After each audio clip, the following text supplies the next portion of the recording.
जी sir, आपकी आवाज़ आ रही है? जी ठीक है मैडम, शुरू कर लें। ठीक है। जी जी सर, प्लीज़ स्टार्ट कीजिए। ये शोर भी आ रहा है, किसी की और भी आवाज़ें आ रही है, आपके उधर से ही आ रही है? नहीं नहीं सर, वो नहीं आएगी, वो मेरे बैकग्राउंड से हरी ऑफिस से आवाज़ आ रही है। अब आप स्टार्ट अच्छा, करें, मैं इसे म्यूट कर रही हूँ। जी ठीक है मैडम, ओके।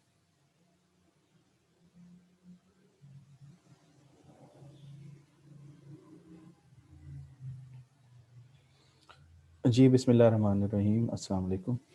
ये आज हमने एक नया टॉपिक शुरू करना था, दैट इज़ कंपटीशन पॉलिसी। तो कंपटीशन पॉलिसी क्या है और उसके को कैसे जो है ना उसको उसकी अप्रोचेज़ हैं वो हम लोगों ने देखनी है।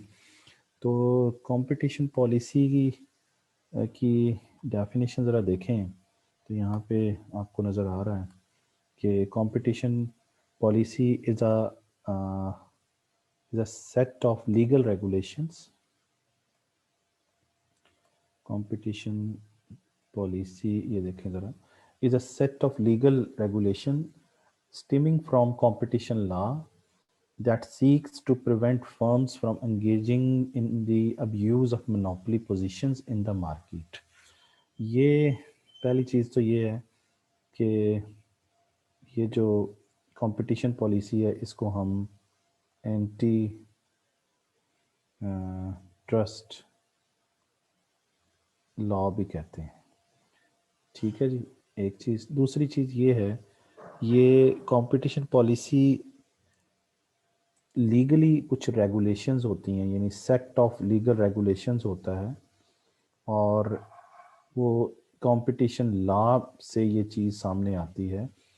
असल में गवर्नमेंट ये चाह रही होती है कि लोग यानी प्रोड्यूसर्स जो हैं वो कंज्यूमर्स को एक्सप्लॉइट ना करें। प्रोड्यूसर्स प्रोड्यूसर्स को भी एक्सप्लॉइट करते हैं, प्रोड्यूसर्स जो हैं वो कंज्यूमर्स को भी एक्सप्लॉइट करते हैं।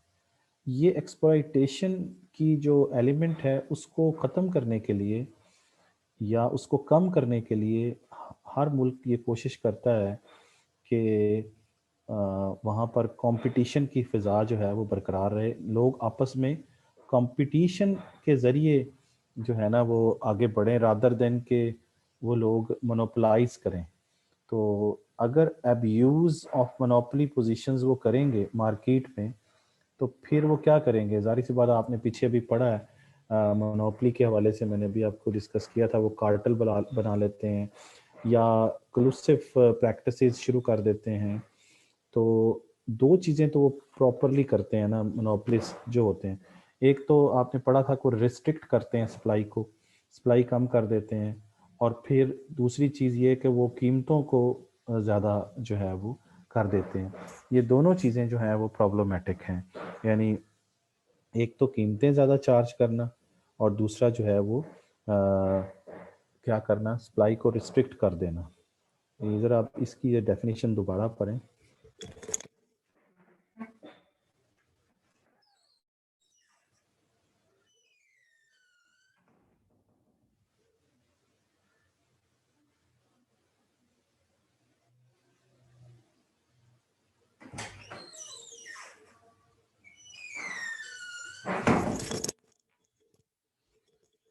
अच्छा जी, तो अब आपको ये बात समझ में आ गई होगी कि अगर किसी सोसाइटी के अंदर या किसी भी कंट्री के अंदर लोग अपनी पोजीशन का गलत इस्तेमाल करते हैं, तो गलत इस्तेमाल का क्या मतलब है कि वो कीमतें ज़्यादा चार्ज करते हैं, या वो क्या करते हैं वहाँ पर सप्लाई कम कर देते हैं, या कार्टेल बना लेते हैं, या कोई कोल्यूजन कर लेते हैं, एग्रीमेंट कर लेते हैं।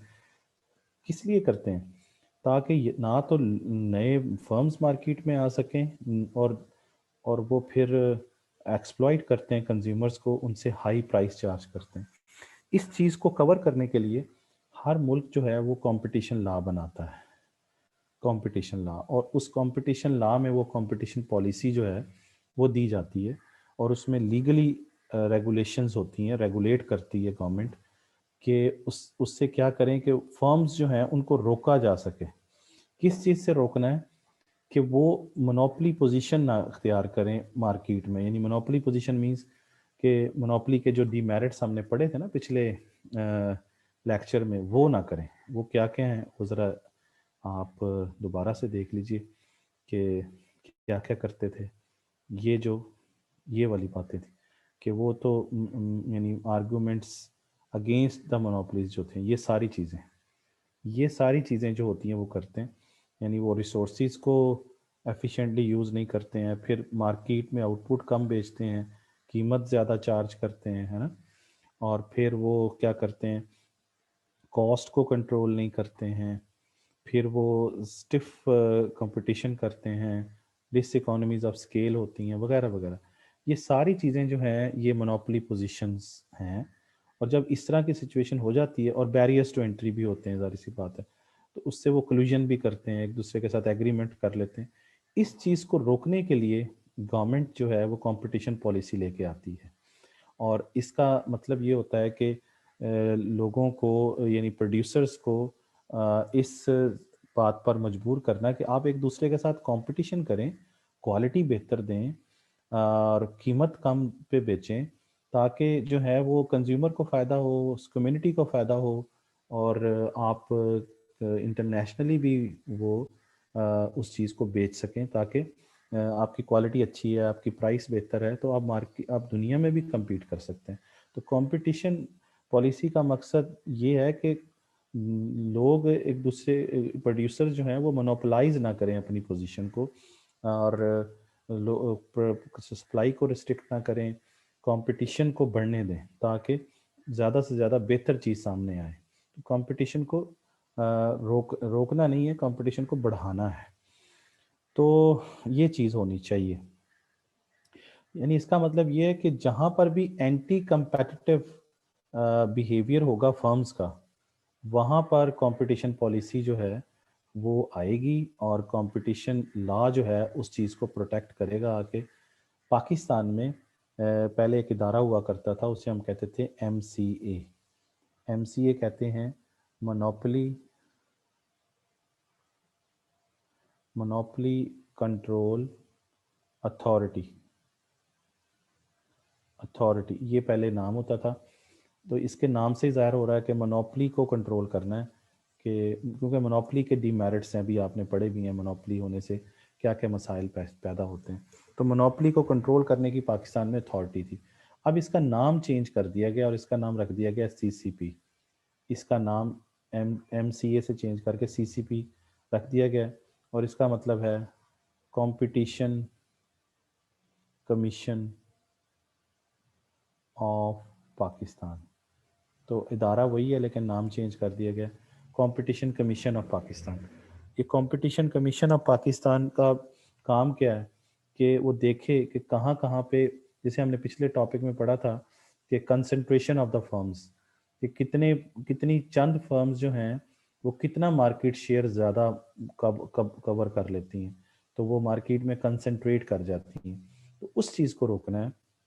तो कंसंट्रेशन रेशो जब सामने आ जाएगी कि यहाँ पर चंद फर्मों के पास मार्केट का 70% शेयर है, 30% शेयर है, या जितना भी है, तो वहाँ पे गवर्नमेंट जो है वो आती है, क्योंकि जिसका शेयर बढ़ जाता है ना मार्केट में, वो फिर उस मार्केट में क्या करता है, अपनी पोजीशन का गलत इस्तेमाल करता है और सप्लाई कम करना शुरू कर देता है, और प्राइसेस को बढ़ाना शुरू कर देता है, और दूसरी नई फर्म्स को भी मार्केट में आने से रोकना शुरू कर देता है।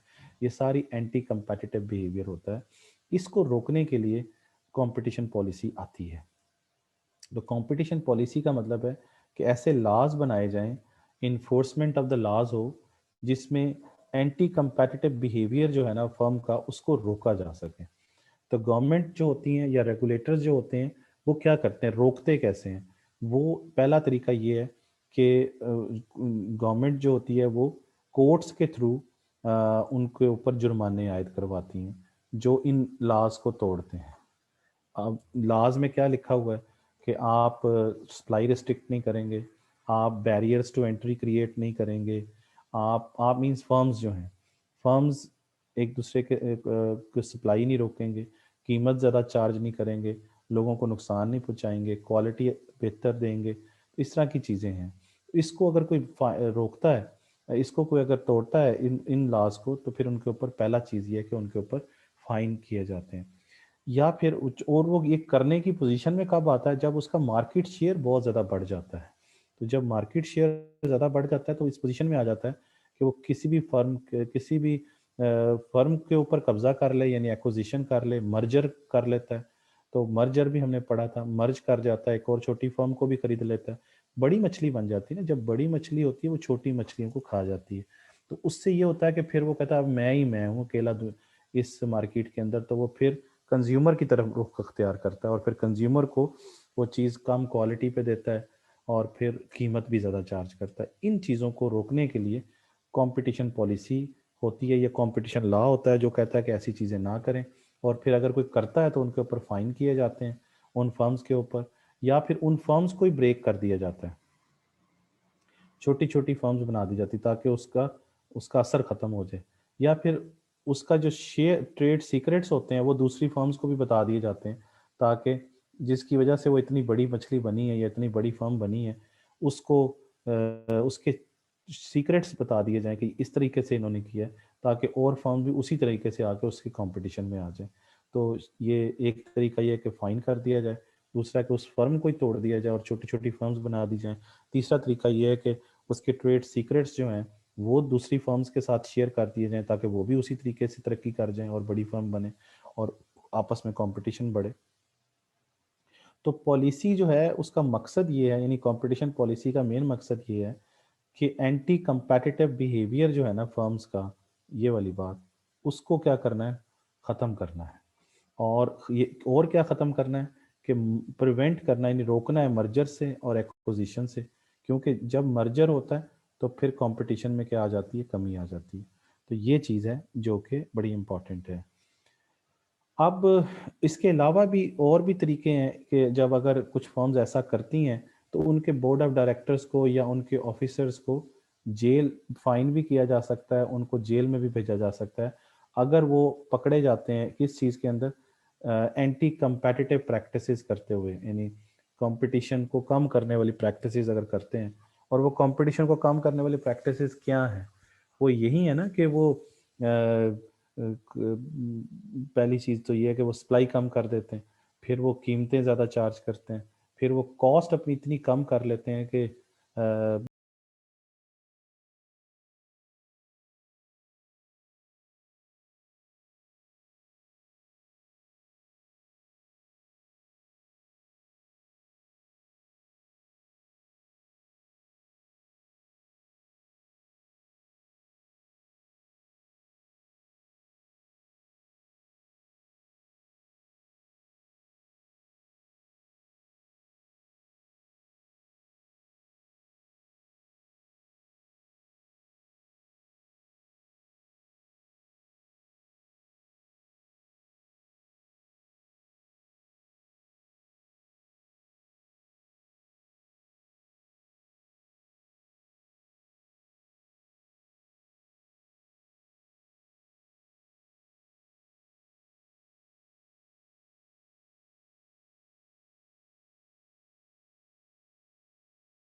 इनके यहाँ अप्रोचेस जो हैं वो इसको डील करने की या कंपटीशन पॉलिसी जो है वो डिफरेंट है। हर मुल्क के अपने अपने कंपटीशन लॉज हैं, पाकिस्तान में भी हैं। तो चूँकि इनमें इनकी अप्रोचेस वेरी करती हैं एक मुल्क से दूसरे मुल्क के अंदर, या कंपटीशन लॉ वेरी करता है, तो इस चीज़ को एक दुनिया में एक ही बनाने के लिए कि सारी दुनिया में कंपटीशन पॉलिसी एक हो, तो एक इदारा कायम किया गया दुनिया में, उसे कहते हैं इंटरनेशनल कंपटीशन नेटवर्क, जो 2001 में बनाया गया। और इसमें दुनिया के 107 जो हैं वो कंपटीशन एजेंसीज ने कोऑर्डिनेट किया, यानी अभी 107 हैं, इस अब तो बहुत ज़्यादा बढ़ गए।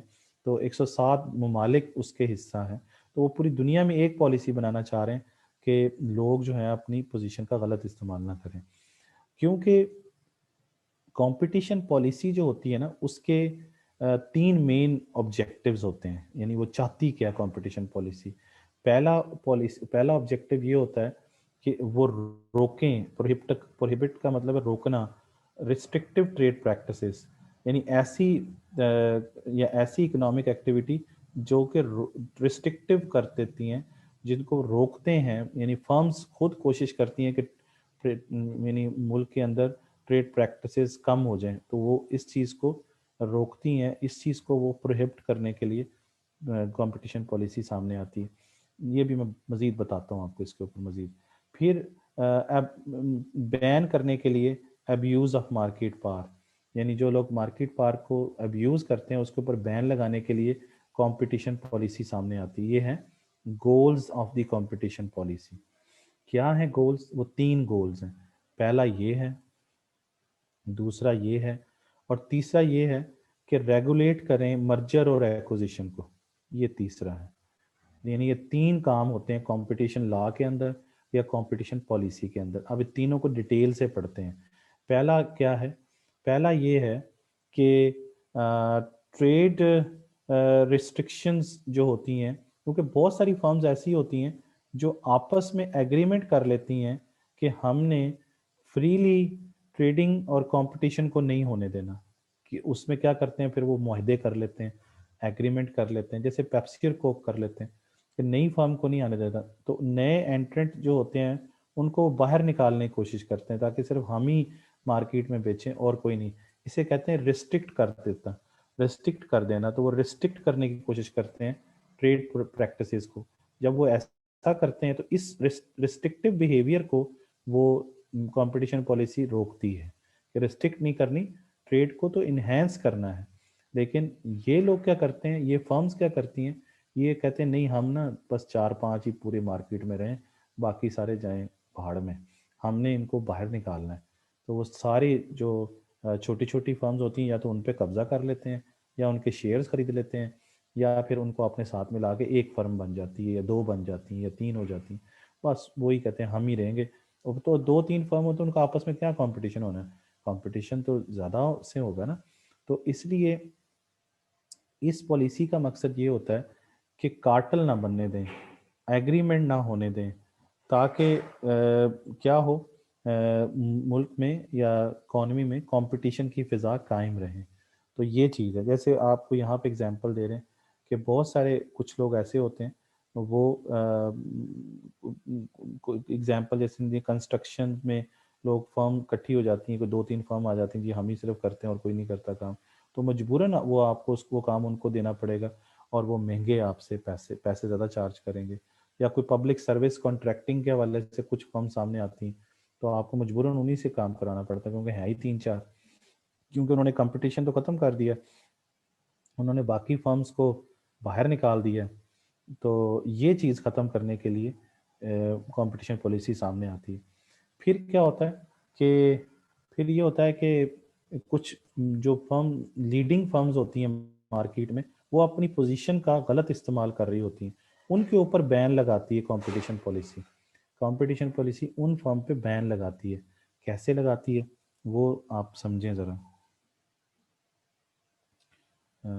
कैसे लगाती है वो? ऐसे कि ये जो मैंने अभी आपको बात समझाई थी कि ये लोग प्रीडेटरी प्राइसिंग यूज़ करते हैं जब वो नुकसान पहुंचाते हैं ना इकोनॉमी को। तो प्रीडेटरी प्राइसिंग क्या होता है कि जो मैंने अभी आपको बात बताई थी कि अपनी कॉस्ट से भी कम पर बेच देते हैं, यानी सेल करते हैं product at below the production cost. यानी कॉस्ट है, मैंने अभी आपको बताया था 10 रुपये, और वो कीमत क्या रख देते हैं 8 रुपये, तो 2 रुपये लॉस में चले गए ना। 10 रुपये की बना के तो कितने की बेच रहे हैं, 8 रुपये की। तो इसका मतलब प्रीडेटरी प्राइसिंग का मतलब होता है जो लोअर प्राइसिंग होती है, कॉस्ट से भी प्रीडेटरी का मतलब होता है लोअर। तो लोअर प्राइसिंग पे बेच रहे होते हैं ताकि जो उनके राइवल है ना वो बैंकरप्ट हो जाए। तो उनको बैंकरप्ट करने के लिए, यानी उनको इस पोजीशन पे ले आते हैं वो कि जी ठीक है आप भी नुकसान उठाएं, जब नुकसान उठाएंगे तो बैंकरप्ट हो जाएंगे। और फिर क्या होता है वो और क्या करते हैं, अपनी पोजीशन का इस्तेमाल क्या करते हैं, क्योंकि लीडिंग फर्म होती है उनको तो थोड़ी देर लॉस होता है, लेकिन वो इस लॉस को वो खुद तो बर्दाश्त कर लेते हैं, लेकिन बाकियों को भी ले डूबते हैं। और फिर क्या करते हैं, बाज़ वक़्त ऐसा होता है कि अपने राइवल को जो चीज़ उनको चाहिए होती है उनसे ओवर चार्ज करते हैं कि ठीक है आपको ये चीज़ चाहिए हमारे पास है, लेकिन आपको हम महंगी देंगे, ताकि वो महंगी ले ना और फिर भाग जाए वहाँ से और ना वो बना सकें। या फिर बाज़ वक़्त वो डील ही नहीं करते अपने राइवल के साथ कि जी आपको कोई चीज़ चाहिए, आप कार बनाने वाले हैं वो भी कार बनाते हैं, तो आपको पार्ट्स ही नहीं देंगे अगर उनको ज़रूरत पड़ जाए, ताकि उनको वो मार्केट से ही चले जाएं। तो ये लीडिंग फर्म्स जो होती हैं ना वो अपनी पोजीशन का अब्यूज़ कर रही होती हैं। उन लीडिंग फर्म्स को वो क्या कर देते हैं, बैन कर देते हैं। कौन करते हैं, कंपटीशन कमीशन वाले, जो कंपटीशन लॉ के तहत काम कर रहे होते हैं। फिर वो कंपटीशन कमीशन वाले और क्या करते हैं, वो ये चीज़ चेक करते हैं कि कहीं पर मर्जर तो नहीं हो रहे, कहीं पर एक्विजिशन तो नहीं हो रही, उनको सुपरवाइज कर रहे होते हैं वो। कौन, सीसीपी वाले, पाकिस्तान के अंदर कंपटीशन कमीशन वाले। और क्योंकि जब भी मर्जर होगा तो वो कंसोलिडेट हो जाएंगे, यानी इकट्ठे हो जाएंगे, इकट्ठे होंगे तो एक बड़ी फर्म बनती चली जाएगी।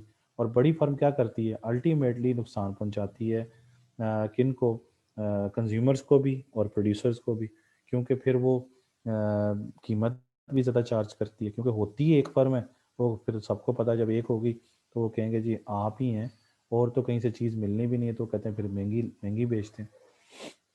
अब ये सारी 3 तरीकों, यानी 3 ऑब्जेक्टिव होते हैं किसी भी कंपटीशन पॉलिसी के, कि जो ट्रेड प्रैक्टिसेस को रिस्ट्रिक्ट करेगा उनको आपने रोकना है, पहली चीज़।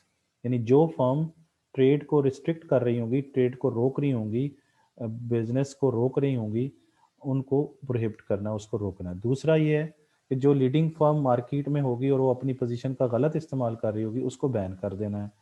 तीसरा ये है कि ये चीज़ चेक करनी है कि कहीं पर मर्जर और एक्विजिशन तो नहीं हो रहे, और अगर हो रहे हैं तो उनको सुपरवाइज करना है, देखना है कि वो मर्जर होके कहीं वो सोसाइटी में नुकसान तो नहीं पहुंचा रहे कंज्यूमर्स को और प्रोड्यूसर्स को। अब ये सारा काम किसी तरीके से होगा तो उसके लिए अप्रोचेज हैं, इन्हें हम कहते हैं अप्रोचेज टू कंपटीशन पॉलिसी। और वो क्या क्या अप्रोचेज हैं, वो 2 तरह की अप्रोचेज हैं, एक रूल बेस है और दूसरा डिस्क्रिशनरी अप्रोचेज हैं। तो ये कंपटीशन पॉलिसी जो है उसके 2 तरीके हैं, रूल बेस या डिस्क्रिशनरी। अच्छा, दोनों पढ़ लेते हैं। पहला जो है वो ये है कि रूल बेस अप्रोच है। रूल बेस अप्रोच में ये है कि वो ये कहते हैं, ये ख़ास तौर पर अमेरिका में यूज़ होती रही है, और उसमें ये उन्होंने कहा है कि देखें कि अगर किसी एक फर्म का शेयर 25% या 25% से ज़्यादा हो जाता है तो बस फिर ये रूल बना दिया उन्होंने, वो समझ लें कि वो एंटी कंपेटिटिव प्रैक्टिसेस कर रही है, यानी वो कंपटीशन में नहीं आ रही। हालांकि ज़रूरी नहीं है कि जो 25% मार्केट में जिस फर्म का शेयर हो या 25% से ज़्यादा हो, यानी बड़ी फर्म हो जाएगी वो, तो वो ज़रूरी तो नहीं कि वो अपनी अपनी पोजीशन का गलत इस्तेमाल ही करे, ज़रूरी तो नहीं कि वो कीमत भी का ज़्यादा चार्ज करना शुरू कर दे, ज़रूरी नहीं। लेकिन यहाँ फ़र्ज़ किया जाता है कि यानी ये फ़र्ज़ क्या किया जाता है, ये यहाँ लिखा हुआ है, the firm is presumed guilty, यानी इस फर्म को फ़र्ज़ कर लिया जाता है कि ये गिल्टी है, यानी ये गलत इस्तेमाल कर रही है, हालांकि ज़रूरी नहीं है कि वो ऐसा कर भी रही हो। ये इस फ़िक्रे का ये मतलब है कि unless it can demonstrate otherwise, यानी ज़रूरी नहीं है कि वो ऐसा कर भी रही हो, लेकिन ये रूल है कि जो 25% या उससे ज़्यादा जिसका मार्केट शेयर हो जाएगा, यानी डोमिनेंट शेयर है ना ये, dominant share in the market हो जाएगा, वो समझ लें कि वो एंटी कंपेटिटिव हो गई है, वो बाकी लोगों को भी नुकसान पहुंचाएगी। तो 25% जिसका, और ये 25% पता कैसे चलेगा, वो आप कंसंट्रेशन रेशियो से आपको पता चल जाएगा कौन सी फर्म कितनी है। ये जो हमने पिछले लेक्चर्स के अंदर कंसंट्रेशन रेशियोज फाइंड की थी ना, ये आपको याद होगा, ये कंसंट्रेशन रेशियोज ये निकाली हुई हैं। जैसे यहाँ पे 5 फर्म कंसंट्रेशन रेशियो निकाली थी, तो 5 फर्म 99% कर रही है, तो इधर तो गवर्नमेंट आएगी ना, यहाँ पे कहेगी जी इसको इन इन 5 फर्म्स को मजीद 25 फर्में बना दो, 5 को ही 25 बना दो या 30 बना दो, छोटे छोटे टुकड़े कर दो, ताकि ये मार्केट में इतना ज़्यादा शेयर लेके जा रही हैं। इधर देखें ये 99, 82, 88, 81, ये 5 फर्म का शेयर है, और एक का हो सकता है किसी का 70 हो, किसी का 20 हो, किसी का 10 हो, किसी का पता नहीं कितना कितना होगा। लेकिन अगर एक फर्म का अगर चेक कर लें फॉर एग्जांपल, तो आपको पता चल जाएगा क्या पोजीशन है वहाँ पे। ठीक है ना जी। अच्छा, तो अब ये कंसंट्रेशन रेशियो से वो पता चला लेंगे कि कितना शेयर वो फर्म जो है वो लेके जा रही। तो एक रूल इन्होंने बना दिया अमेरिका के अंदर कि जिस फर्म का मार्केट में शेयर 25 या 25 से ज़्यादा होगा, पकड़ लो उसको, क्योंकि वो फ़र्ज़ करते हैं कि वो इतना मार्केट शेयर जो है वो नहीं होता होता एक फर्म का, कि वो पूरी पूरी मुल्क के अंदर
से ऊपर जाएगी तो बहुत बड़ी फर्म बनेगी, तो वो मुल्की लेवल पे भी अपनी ज़रूरियात पूरी करेगी, और इंटरनेशनल लेवल पे भी वो एक्सपोर्ट करके मुल्क को फ़ायदा भी तो पहुंचा सकती है। तो ब्रॉडर जो नेशनल इंटरेस्ट है उसको इग्नोर कर दिया गया इसके अंदर, और दूसरा सिर्फ कंज्यूमर को देखा गया नुकसान ना कहीं पहुंचा दे, बाकी जो इसके एडवर्स इफेक्ट्स हैं उनको इग्नोर कर दिया गया। तो हो सकता है कि वीक सप्लायर्स, लेबर का और लोकल कम्युनिटीज़ को ओवरलुक कर रही है ये फैक्टर, यानी इनकी बेस पे भी तो देखा जा सकता है कि इस फर्म का इफेक्ट जो है, एडवर्स इफेक्ट कंज्यूमर पे जा रहा है, तो क्या उसका इफेक्ट सप्लायर पर नहीं जा सकता, क्या उसका इफेक्ट लेबर पे नहीं जा सकता, क्या लोकल कम्युनिटी कम्युनिटी पे नहीं उसका इफेक्ट जा सकता है। तो ये वाले जो 3 चीज़ें हैं, सप्लायर पर, लेबर पर, कम्युनिटी पर, को इन्होंने देखा ही नहीं, फर्म का इफेक्ट इन्होंने सिर्फ कंज्यूमर पे देखा है कि सिर्फ कंज्यूमर को अगर नुकसान पहुंचा रही है ये फर्म, तो फिर उसको बैन कर दिया जाए। तो इसका फोकस बड़ा नैरो सा है, ब्रॉडर नहीं है। और दूसरा, इसने नेशनल इंटरेस्ट को भी इग्नोर कर दिया कि अगर वो बड़ी फर्म हो रही है तो उसने क्या कोई गलती कर ली है बड़ी फर्म होके। यहाँ से तो ये शायद जाहिर होता है कि फर्म फिर ग्रो करना ही छोड़ दें। वो तो कहें बाजी 25% पे अगर शेयर ले गए तो वे फर्म वैसे ही बंद कर देंगे, या हमें कहेंगे आप तो एंटी कंपेटिटिव प्रैक्टिसेस कर रहे हैं तो हमारी फर्म को बेच देंगे। इस तरह तो इंडस्ट्री तरक्की ही नहीं करेगी कभी, वो लोग अपने कारोबार को बढ़ाने की कोशिश ही नहीं करेंगे। इसलिए कोई ये रूल बेहतर नहीं है। दूसरा ये कि इसके अंदर आपको फिर वही मसला है कि मार्केट को कैसे डिफाइन करेंगे। आप कह रहे हैं जी कि ये मोबाइल के अंदर बहुत बड़ी फर्म बन गई है, तो मोबाइल फ़ोन भी कई किस्म के हैं, उनकी कई इकसाम हैं। इस तरह अपना पेन के अंदर भी कई इकसाम हैं, कई तरह की डिफ्रेंसिएशन है। तो आप कैसे तय करेंगे कि ये किस रीजन में वो कर रही है और कौन सी प्रोडक्ट, और प्रोडक्ट के अंदर भी कई तरह की आगे डिफ्रेंसिएशन हो सकती है। तो मार्केट को डिफाइन करना भी मुश्किल होगा।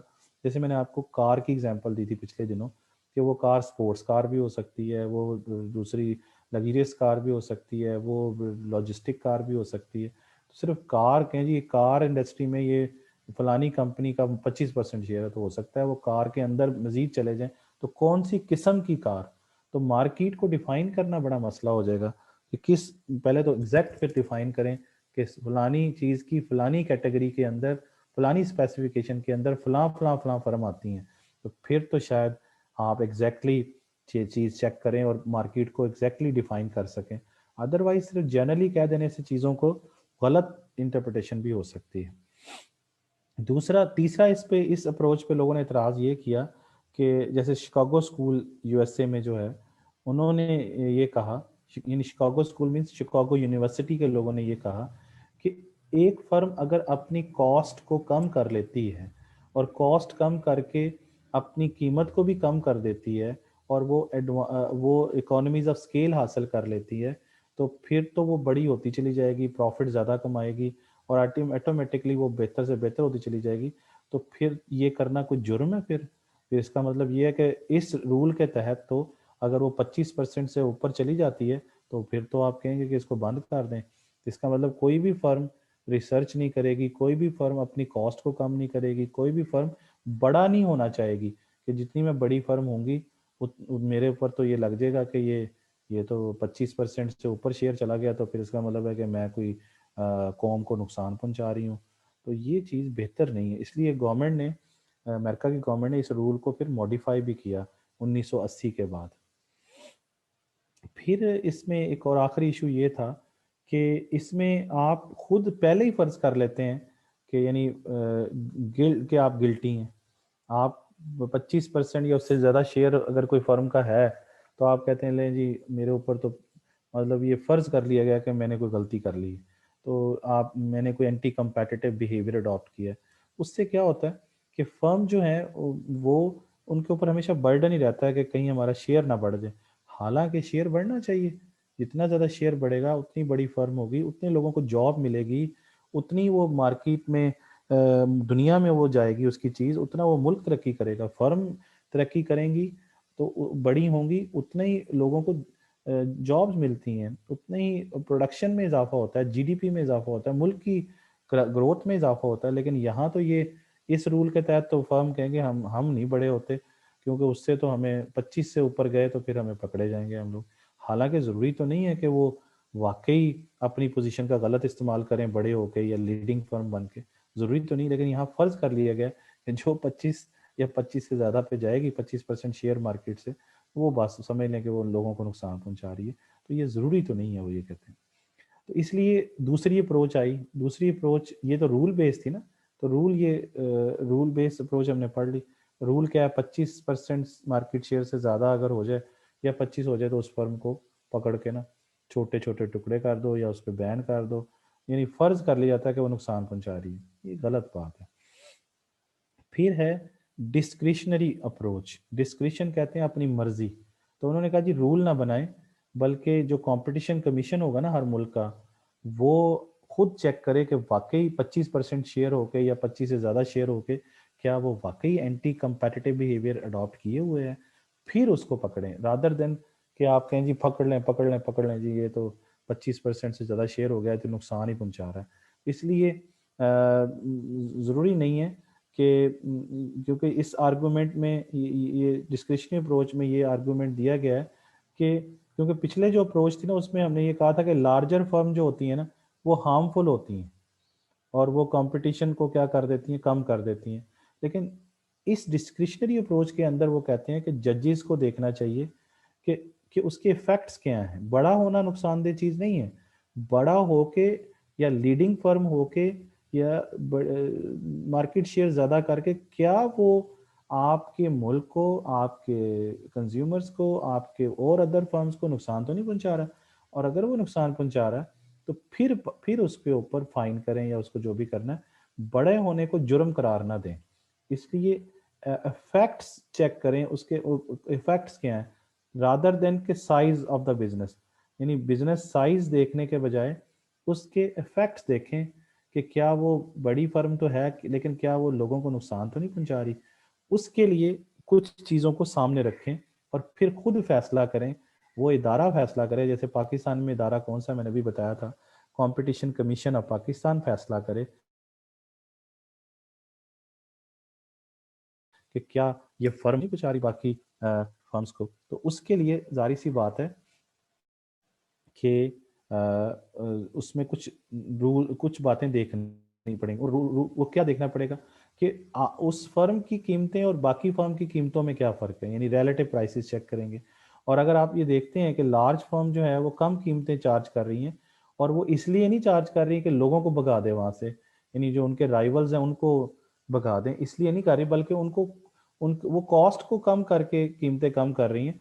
तो फिर उनको इजाज़त देनी चाहिए कि आप काम करें जी, आप तो अच्छा काम कर रहे हैं, आप तो कॉस्ट कम करके अपनी तो तब कीमत कम कर रहे हैं। एक तो ये कि प्रीडेटरी प्राइसिंग होती है जो मैंने आपको बताया कि जानबूझ के कॉस्ट ज़्यादा लेकिन फिर भी कम बेचना ताकि राइवल भाग जाए वहाँ से।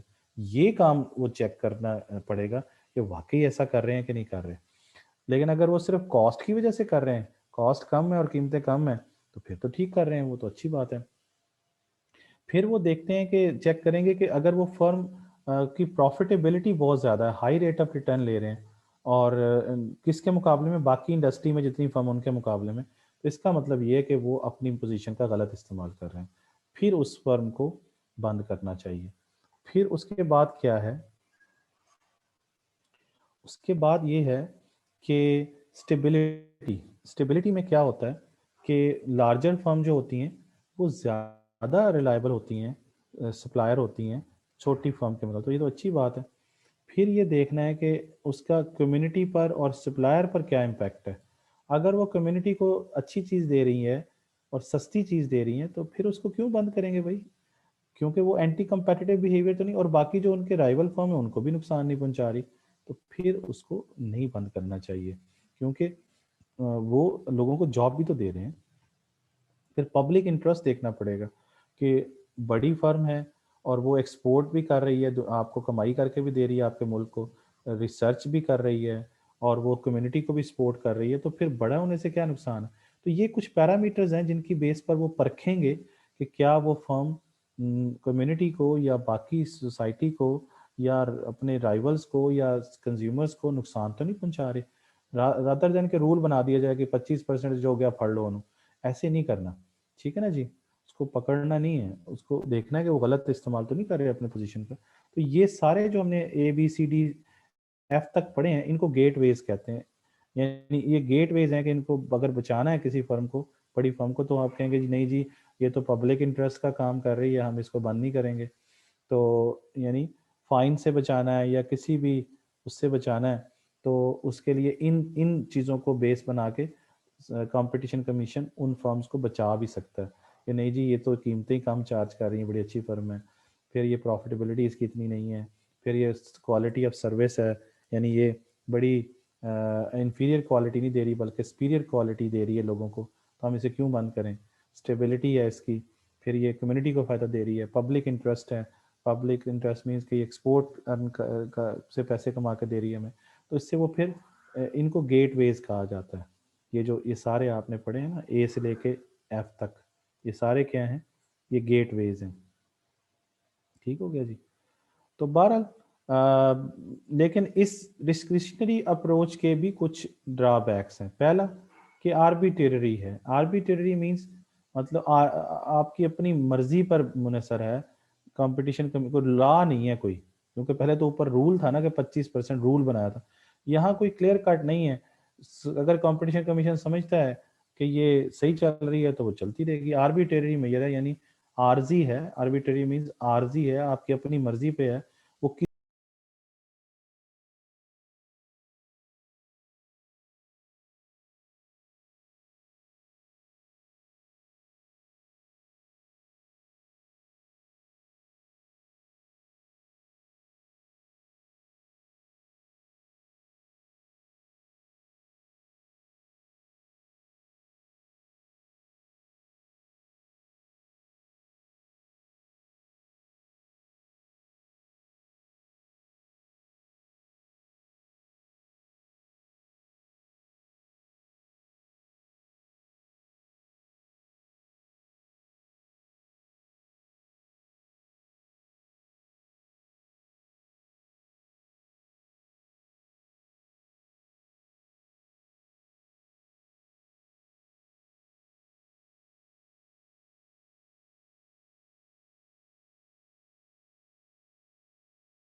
जी। चलें जी, यहाँ से हम लोग नेक्स्ट टॉपिक शुरू करते हैं और ये टॉपिक है हमारा नेचर ऑफ द एक्सटर्नैलिटीज़। तो नेचर ऑफ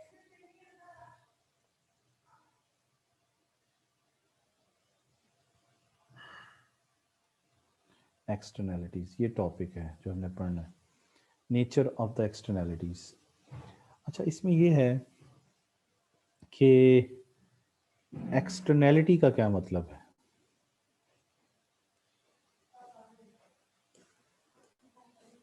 एक्सटर्नैलिटीज़ का मतलब होता है जी एक्सटर्नल इफेक्ट्स। एक्सटर्नैलिटीज़ का क्या मतलब होता है, एक्सटर्नल इफेक्ट्स। अब आप दुनिया में अपने घर से बाहर निकलें तो आपके ऊपर जो एक्सटर्नल इफेक्ट्स होंगे वो दो ही हो सकते हैं, या तो अच्छे या बुरे, है ना। अच्छे होंगे तो उसे हम कहेंगे एक्सटर्नल बेनिफिट, और अगर बुरे आपके ऊपर असरात होते हैं तो उसे हम क्या कहेंगे, एक्सटर्नल कॉस्ट। ये पॉजिटिव मानों में आता है, कॉस्ट जो होती है वो नेगेटिव मानों में आती है। ठीक है जी। तो एक्सटर्नैलिटीज़ का क्या मतलब है, एक्सटर्नैलिटीज़ का मतलब है एक्सटर्नल इफ़ेक्ट्स, और इफ़ेक्ट्स कितने होते हैं, दो, या तो अच्छा असर होगा या बुरा असर होगा। तो एक्सटर्नल बेनिफिट होगा या एक्सटर्नल कॉस्ट होगा। जैसे मैं आपको एग्जांपल दूं कि आप घर से बाहर निकलते हैं तो आपको शोर सुनाई देता है, रक्शे का शोर आ रहा होता है, मोटरसाइकिल का शोर होता है, तो वो आपको बुरा लगता है, वो एक्सटर्नल कॉस्ट। धुआं आपके मुंह पर पड़ता है आके, वो एक्सटर्नल कॉस्ट है। समझ आ रही बात? ये क्लियर हुई बातें आपको? एक्सटर्नल कॉस्ट क्या क्या आपको बेयर करनी पड़ी, ठीक है ना। इसी तरीके से आपको कॉस्ट बेनिफिट मिलता है, मतलब आप क्या करते हैं, आपको एक खूबसूरत सा लॉन नज़र आता है तो आप कहते हैं दैट्स वेरी गुड। इसी तरीके से आपको एक खूबसूरत घर नज़र आता है बना हुआ तो आप कहते हैं बहुत अच्छा लग रहा है मुझे ये देख के। तो ये बेनिफिट भी हो सकता है। ये चीज़ ज़हन में रखें, एक्सटर्नैलिटीज़ के अंदर जितने भी दो चीज़ें आती हैं, बेनिफिट और कॉस्ट, इन दोनों की आपको इन दोनों का ताल्लुक मार्केट से नहीं है। मतलब ये कॉस्ट है तो इसकी आपको कॉस्ट को बेयर करने की आपको कोई प्राइस नहीं मिलेगी, और बेनिफिट मिलेगा तो उसके लिए भी आप प्राइस पे नहीं करेंगे। तो ये इसका ताल्लुक मार्केट से नहीं है। समझ गए बात? तो एक्सटर्नल बेनिफिट और एक्सटर्नल कॉस्ट जो है उनको एक्सटर्नैलिटीज़ कहा जाता है। ठीक हो गया। इसी तरीके से एक होता है एक्सटर्नैलिटीज़ और एक क्या होता है, इंटरनैलिटीज़। हाँ, तो इंटरनैलिटीज़ क्या होता है, उन्हें कहते हैं इंटरनल फैक्ट्स। उन्हें क्या कहेंगे, इंटरनल इफेक्ट्स। और इंटरनल इफेक्ट्स भी दो तरह के हो सकते हैं, एक इंटरनल बेनिफिट, इंटरनल बेनिफिट, और एक इंटरनल कॉस्ट। तो इंटरनल कॉस्ट को नेगेटिव कह लीजिए और इसको क्या कह लीजिए, पॉजिटिव कह लीजिए। तो इन इंटरनैलिटीज का ताल्लुक मार्केट से होता है, इज मार्केट के साथ, इसका मार्केट के साथ does not linked with market. इसका मार्केट के साथ लिंक नहीं होता, it is linked with market. ये मार्केट के साथ लिंक्ड होती है, मार्केट के साथ ये लिंक्ड नहीं होती एक्सटर्नैलिटीज। इसका क्या मतलब है, इसका मतलब ये है कि मार्केट में जब आप जाते हैं तो वो मार्केट में जो प्रोसेस होता है ना वो टू वे होता है। मार्केट में जो प्रोसेस होता है ना वो टू वे होता है। कैसे कि आप गिव भी करते हैं, आप टेक भी करते हैं, गिव भी करते हैं, आप टेक भी करते हैं। तो मतलब कुछ देते हैं कुछ लेते हैं, कुछ लेते हैं कुछ देते हैं, दोनों चीज़ें होती हैं। लेकिन जहाँ मार्केट नहीं, मार्केट का एक चीज़ भी ना हो, यानी गिव गिव हो, टेक ना हो, या टेक टेक हो गिव ना हो, तो वहाँ पर मार्केट क्या हो जाती है, वहाँ पर मार्केट फेलियर हो जाती है। जहाँ गिव और टेक दोनों हो तो मार्केट की क्या है, मार्केट फंक्शन कर रही होती है, मार्केट काम कर रही होती है। और जहाँ पर गिव हो और टेक ना हो, या टेक हो गिव ना हो, तो वहाँ पर क्या होता है, वहाँ पर मार्केट क्या हो जाता है, उसे क्या कहते हैं, मार्केट फेलियर कहते हैं। इस चीज़ को क्या कहते हैं, मार्केट फेलियर। यानी मार्केट की जो बेस है वो गिव एंड टेक दोनों की बुनियाद पर होती है। तो यहाँ पर अगर आप ज़रा नोटिस करें तो आपको धुआं पड़ रहा है, धुआं मिल रहा है, लेकिन उसकी आपको कोई कीमत नहीं मिल रही। एक चीज़ मिल रही है लेकिन उसकी कीमत आप पे नहीं कर रहा कोई, समझ रहे।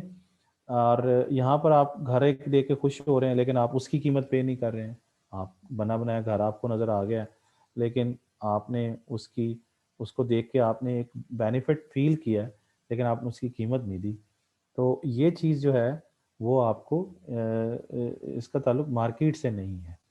समझ आई बात? इसको मज़ीद भी समझते हैं, लेकिन थोड़ा सा ये बात समझें कि एक्सटर्नल बेनिफिट, एक्सटर्नलिटीज़ और इंटरनलिटीज़ का क्या मतलब होता है।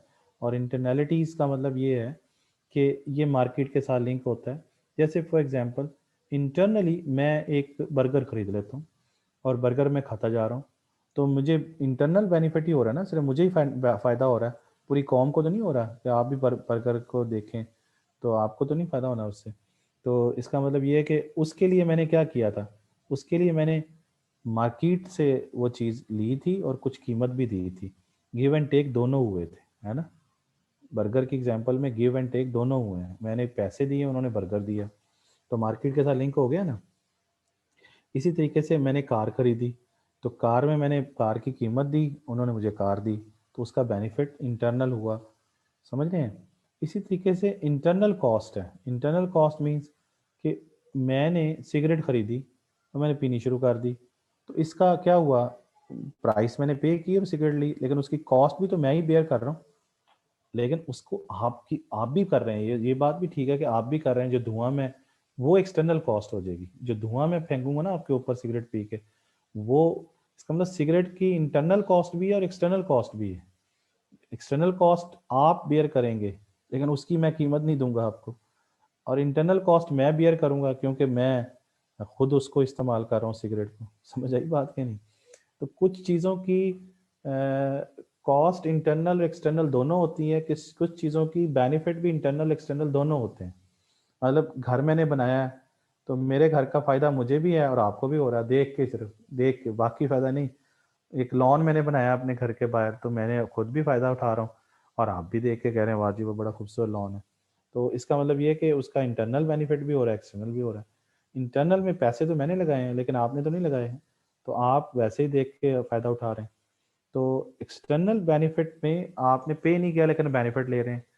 एक्सटर्नल कॉस्ट में आपको कॉस्ट बेयर करनी पड़ रही है, लेकिन कोई आपको पे नहीं कर रहा, धुएं की शक्ल में, जैसे मैंने एग्जांपल दी। इंटरनल बेनिफिट में आप पे करते हैं और खुद बेनिफिट उठाते हैं। इंटरनल कॉस्ट में आप पे करते हैं और खुद कॉस्ट उठाते हैं। समझ गए? ये इंटरनलिटीज और एक्सटर्नलिटीज दोनों बातें समझ आई आपको या नहीं आई? आप ज़रा मज़ीद इसको समझिए कि अगर हमें एक और टर्म समझनी पड़े, और वो है social social cost. Social cost की इक्वेशन होती है private cost plus external cost plus external cost. अच्छा ये देखें, ये जो इंटरनल कॉस्ट है ना, इसको इसको प्राइवेट भी कहते हैं। इसको क्या कहते हैं? Private cost. और इसको प्राइवेट बेनिफिट भी कहते हैं। प्राइवेट प्राइवेट बेनिफिट भी कहते हैं इसको। तो ये you can use these two words. समझ गए? अच्छा, तो ये जो क्लियर होगी बात आपको। अच्छा, अब यहाँ पे देखें कि ये सोशल कॉस्ट को, और मैंने अभी नाम बताया, इसको क्या कहते हैं? Internal cost. Sorry, private cost को और क्या कहते हैं? Internal cost. तो ये internal cost plus external cost दोनों मिलाएं तो आपकी क्या बनती है? सोशल कॉस्ट, या इसको हम कहते हैं टोटल कॉस्ट। ये एक और तरीके से टोटल कॉस्ट डिफाइन किया हमने। सोशल कॉस्ट टोटल कॉस्ट के बराबर है। इसके दो कंपोनेंट्स हैं, प्राइवेट कॉस्ट और एक्सटर्नल कॉस्ट। और इसी तरीके से अगर हम सोशल बेनिफिट की इक्वेशन लिखें तो वो क्या होगा? प्राइवेट बेनिफिट, प्राइवेट बेनिफिट, या इसको क्या कहेंगे? Internal benefit plus external benefit.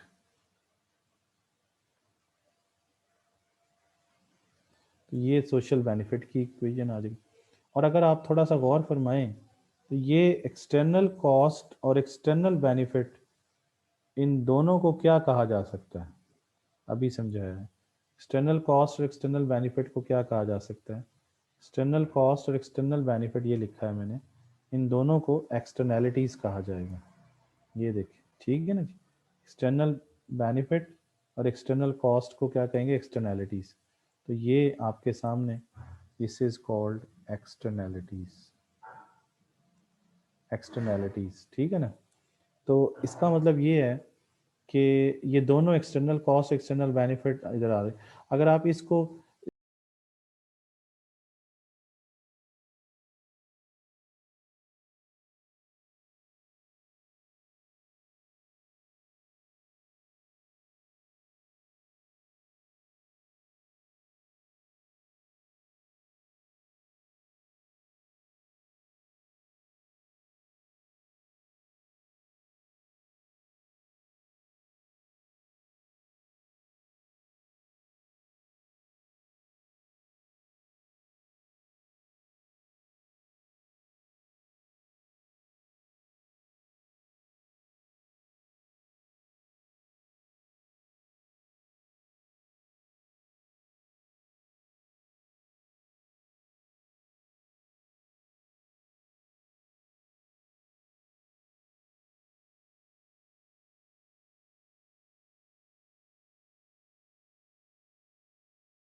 External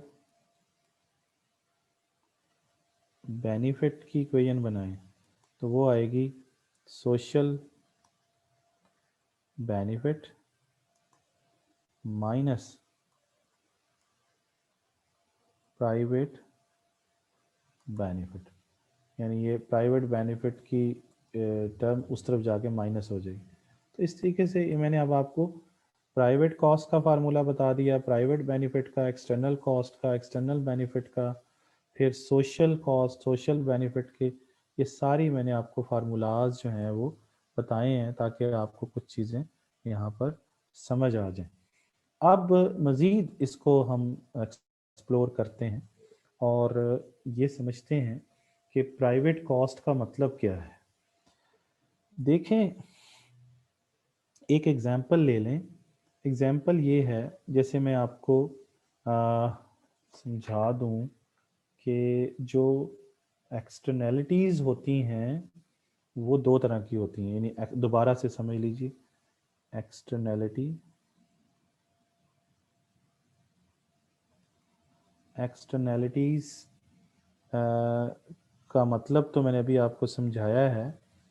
क्या भला एक्सटर्नल है ना, एक्सटर्नल इफेक्ट्स होते हैं और वो इफेक्ट क्या होंगे, या तो बेनिफिट की सूरत में होंगे या एक्सटर्नली आपको क्या होगा, कॉस्ट बेयर करनी पड़ेगी। तो एक्सटर्नैलिटीज मींस एक्सटर्नल बेनिफिट या एक्सटर्नल कॉस्ट। लेकिन ये एक्सटर्नैलिटीज होती दो तरह से है। एक एक्सटर्नैलिटी होती है externality in externality in production होती है, और एक्सटर्नैलिटी किस में होती है, एक्सटर्नैलिटी इन कंजम्पशन होती है। मैंने आपको बताया कि बेनिफिट को प्लस का साइन दे दें और कॉस्ट को माइनस का साइन दे दें। तो एक्सटर्नैलिटीज मींस एक्सटर्नल इफेक्ट्स, और एक्सटर्नल इफेक्ट्स मींस एक्सटर्नल, या तो इफेक्ट होगा, असर होगा तो क्या होगा, या अच्छा असर होगा या बुरा असर होगा। अच्छा होगा तो उसे एक्सटर्नल बेनिफिट कहेंगे, और अगर अच्छा नहीं होता है तो एक्सटर्नल कॉस्ट कहेंगे उसको। ठीक है। अब ये एक्सटर्नैलिटीज़ या तो प्रोडक्शन में होती हैं या एक्सटर्नैलिटीज़ किधर होती हैं, कंजम्पशन में होती हैं। अब फिर वही बात है कि अगर प्रोडक्शन में होंगी तो फिर भी दो तरह की होंगी, एक प्लस में होंगी और एक माइनस में होंगी। इस तरह कंजम्पशन में होंगी तो वो भी दो तरह से होंगी, एक प्लस में होगी एक माइनस में होगी। प्लस का मतलब है बेनिफिट। प्लस का यहाँ इस सवाल में मतलब क्या है, इस क्वेश्चन में प्लस का मतलब पॉजिटिव रिलेशनशिप नहीं है, का मतलब है पॉजिटिव का मतलब है बेनिफिट। एक्स का क्या मतलब है, सॉरी, प्लस का क्या मतलब है, प्लस का मतलब है, ओए होए, plus means, plus means benefit, minus means cost. तो यहाँ प्लस वर्ड का मतलब और माइनस वर्ड का मतलब बताया क्या है। तो प्रोडक्शन में भी बेनिफिट और कॉस्ट हो सकते हैं और कंजम्पशन में भी बेनिफिट और कॉस्ट हो सकते हैं, ये बात समझते हैं। जैसे अब इसका मतलब ये हुआ कि हम अगर ये कहें कि पहले अगर हम कर लें प्रोडक्शन में तो हम कहेंगे कि पॉजिटिव, ये पहले प्रोडक्शन में कर रहे हैं तो पहला आएगा पॉजिटिव एक्सटर्नैलिटी इन प्रोडक्शन। ठीक है। फिर आएगा नेगेटिव एक्सटर्नैलिटी इन प्रोडक्शन। ये दोनों चीज़ें हो जाएंगी, ये भी और ये भी। अब आ जाएं इसके ऊपर, तो ये क्या होगा, ये होगा नंबर 3, पॉजिटिव एक्सटर्नैलिटी इन, इन किस में भला, इन कंजम्पशन। इन कंजम्पशन, और फिर आएगा नेगेटिव एक्सटर्नैलिटी इन कंजम्पशन। तो ये हैं जी चार इसकी फॉर्म्स या चार इनकी शक्लें, फोर फोर इसकी शक्लें हैं, फोर सॉर्ट्स ऑफ एक्सटर्नैलिटीज। अच्छा, अब इनको एग्जाम्पल से समझते हैं। जैसे एग्जाम्पल आप देखें, सबसे पहले है पॉजिटिव एक्सटर्नैलिटी इन प्रोडक्शन में। यहाँ पर इसकी एग्जाम्पल क्या है? इसकी एग्जाम्पल आप ले लें कि लोग जैसे किसान होते हैं, वो क्रॉप्स उगाते हैं।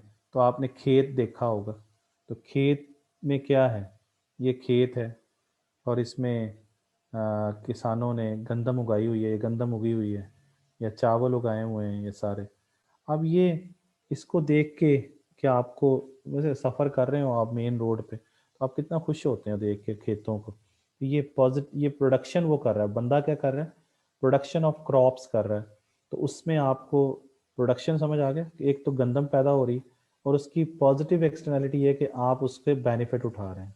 पॉजिटिव एक्सटर्नैलिटी का मतलब बेनिफिट है, नेगेटिव एक्सटर्नैलिटी का मतलब कॉस्ट है। ये प्रोडक्शन में आपको पता चला कि फार्मर जो है वो खेत को देख के आप खुश होते हैं और फ़ायदा उठाते हैं, और उसकी कीमत आपने नहीं पे की। कीमत आपने पे नहीं की, किसान ने की हुई है। वो खुद बेचारा काम कर रहा है, उसकी गंदम उगाने की जितनी भी कॉस्ट है वो खुद पे कर रहा है। आप सिर्फ खेत देख के खुश हो रहे हैं। ये एक्सटर्नल बेनिफिट मिल रहा है आपको विदाउट पेइंग एनीथिंग। तो मार्केट यहाँ पे वर्क नहीं कर रही। ये पहली चीज़ क्लियर होगी आपको, इसकी एग्जांपल समझ आ गई। यानी ये फार्मर्स वर्किंग, ये जो फार्मर्स हैं working in the in fields, खेतों में जो वो काम कर रहे हैं, ये एग्जांपल है इसकी।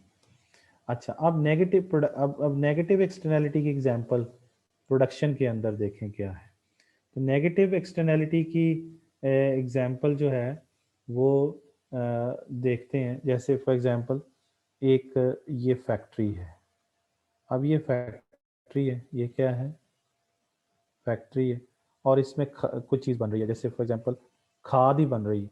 तो इसकी चिमनियों से ये जो धुआं बाहर जा रहा है, ये धुआं सारा, ये जो धुआं है, पोल्यूशन है सारी, ये इस फैक्ट्री में प्रोडक्शन हो रही है ना, प्रोडक्शन हो रही है। और उसकी नेगेटिव फैक्ट ये है कि इसका जो धुआं है वो मेरे भी सांस में जा रहा है, आपके भी जा रहा है, और इसका जो केमिकल ज़्यादा पानी है वो ज़मीन में जा रहा है। उससे लोग बीमार हो रहे हैं, बीमारियां लग रही हैं। वो उसकी कॉस्ट ये फैक्ट्री बेयर नहीं कर रही, उसकी कॉस्ट ये फैक्ट्री बेयर, वो इसकी अपनी कॉस्ट तो वो कर रही है जो खाद को बनाने, ये फर्ज करें खाद बना रही है, तो इस खाद फर्टिलाइज़र बना रही है। ये क्या बना रही है? फर्टिलाइज़र बना रही है। तो फर्टिलाइज़र को बनाने की जो कॉस्ट आ रही है उसे इंटरनल कॉस्ट कहेंगे। लेकिन जो उसकी एक्सटर्नल कॉस्ट है, जो पोल्यूशन की सूरत में, बीमारियों की सूरत में हम लोग या उस फैक्ट्री के इर्द गिर्द इलाके के लोगों को बर्दाश्त करनी पड़ रही है, वो ये फैक्ट्री पे नहीं कर रही है। तो वो इस प्रोडक्शन एक्टिविटी की वजह से जो एक्सटर्नल कॉस्ट बेयर करनी पड़ रही है धुएं की सूरत में या बीमारियों की सूरत में, उसे नेगेटिव एक्सटर्नैलिटी कहेंगे। है दोनों प्रोडक्शन एक्टिविटीज। यहाँ पर वीट प्रोड्यूस हो रही है, गंदम, लेकिन उससे नेगेटिव एक्सटर्नैलिटी नहीं हो रही, इससे हो रही है। ये दोनों समझ आ गए? दोनों में प्रोडक्शन हुई है, यहाँ भी प्रोडक्शन हुई है, यहाँ भी प्रोडक्शन हुई है। इससे पॉजिटिव एक्सटर्नैलिटी जनरेट हुई है और इससे नेगेटिव हुई है। अब आ जाए कंजम्पशन में कैसे पॉजिटिव एक्सटर्नैलिटी होती है और कंजम्पशन में ही कैसे नेगेटिव एक्सटर्नैलिटी होती है, ये बात समझनी है। तो कंजम्पशन में पहले पॉजिटिव एक्सटर्नैलिटी समझें। जैसे आप लोगों ने देखा होगा, अभी कुछ देर पहले ही ये होता था कि एक गाड़ी चलती थी और उसमें एक बंदा अखबार बेचने आता था, तो वो अखबार वो ख़रीद के बैठ के पढ़ता था। वो बस चल रही है, उसमें वो एक बंदा ने अखबार ख़रीदी, और वो जो न्यूज़पेपर उसने ख़रीदी है, उसके बाद वो पूरी बस उस न्यूज़पेपर को पढ़ती थी। हालांकि कीमत उन्होंने पे नहीं की होती थी उसकी, तो उसकी पॉजिटिव इफेक्ट क्या हुआ है, बेनिफिट क्या हुआ सबको, कि कंजम्पशन तो एक बंदे ने की है, यानी कंजम्पशन मीन्स खरीदा तो एक बंदे ने है, उसकी इंटरनल कॉस्ट तो आई है, इंटरनल कॉस्ट जो उसने पे किया है, लेकिन उसके बाद सब ने उससे फ्री लेके पड़ा है, तो वो पॉजिटिवली क्या हुआ है, एक्सटर्नल बेनिफिट हुआ है सबको, एक्सटर्नल बेनिफिट हुआ है, ये खर्चे, उसके खर्चे की वजह से सबने फायदा उठाया। समझ आई बात आपको? खरीदा उसने, फायदा सबने उठाया। इसी तरीके से अगर नेगेटिव एक्सटर्नैलिटी इन कंजम्पशन में आ जाइए, तो नेगेटिव एक्सटर्नैलिटी मैंने आपको सिगरेट की एग्जांपल दी थी, तो सिगरेट खरीदा एक बंदे ने है, उसको तो शायद नुकसान हो या हो, उसके धुएं की वजह से मुझे भी नुकसान हो रहा है, वो नेगेटिव एक्सटर्नैलिटी है, उसके धुएं का नुकसान मुझे भी हो रहा है, तो that is called negative externality. तो ये दोनों कंजम्पशन की एग्जांपल हैं, ये नेगेटिव एक्सटर्नैलिटी है और ये पॉजिटिव एक्सटर्नैलिटी है, न्यूज़पेपर की सूरत में ये पॉजिटिव और ये नेगेटिव। इसी तरीके से प्रोडक्शन में ये एक्सटर्नल बेनिफिट है, और ये जो पोल्यूशन है, स्मोक है, या आजकल स्मोक भी आती है, तो वो क्या है, वो कॉस्ट, ये नेगेटिव। समझ गए? प्रोडक्शन एक्टिविटीज़ में भी एक्सटर्नैलिटीज जनरेट होती हैं, और कंजम्पशन एक्टिविटीज़ में भी एक्सटर्नैलिटीज जनरेट होती हैं, कंजम्पशन में भी और प्रोडक्शन में भी। Externalities means positive and negative externalities, positive and negative externalities. ये समझ आ रही बातें आपको कि नहीं आ रही? अच्छा जी, तो यहाँ तक मैंने आप लोगों को ये समझाने की कोशिश किया है। अब आप लोगों ने इसको किताब से भी देखना है और इसको समझना है। मैं कल मज़ीद इसको डायग्राम से भी आपको इसी टॉपिक को मज़ीद समझाने की कोशिश भी करूँगा इंशाअल्लाह ताला। तो इसको कल डायग्राम से भी समझेंगे। तो यहाँ तक ही करते हैं, कल बात करेंगे मज़ीद इसके ऊपर के एक्सटर्नैलिटीज़ को ग्राफ के ज़रिए कैसे समझा जाता है, लेकिन पहले इसको अब्जॉर्व करें जो आज मैंने चीज़ें आपको पढ़ाई हैं। ठीक हो गया जी? अब कोई क्वेश्चंस देख लेते हैं, अगर आपके हैं तो क्वेश्चंस आंसर सेशन में देखते हैं कि आपके पास कोई क्वेश्चन है तो उसको देखते हैं। ठीक है ना जी? क्या है क्वेश्चन?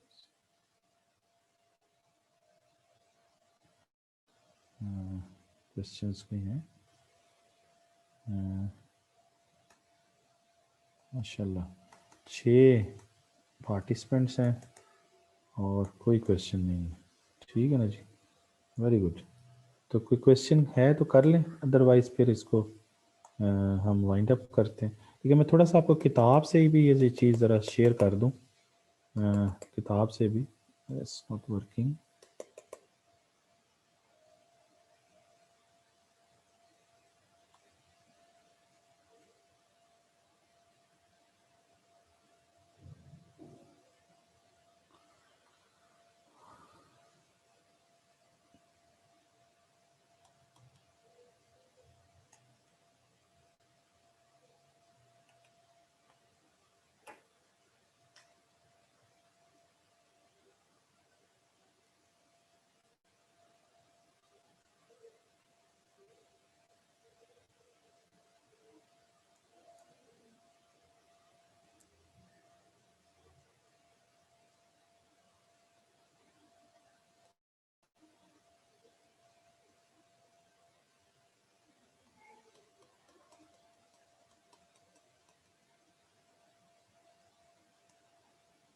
मेरे ख्याल है ये थोड़ा सा इशू कर रहा है।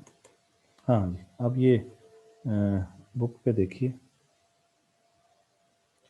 तो ये मैंने आप लोगों को सोशल कॉस्ट और प्राइवेट कॉस्ट समझा दिया, बल्कि इसको बड़ा डिटेल से समझा दिया आप लोगों को। ये थोड़ा सा वर्क नहीं कर रहा।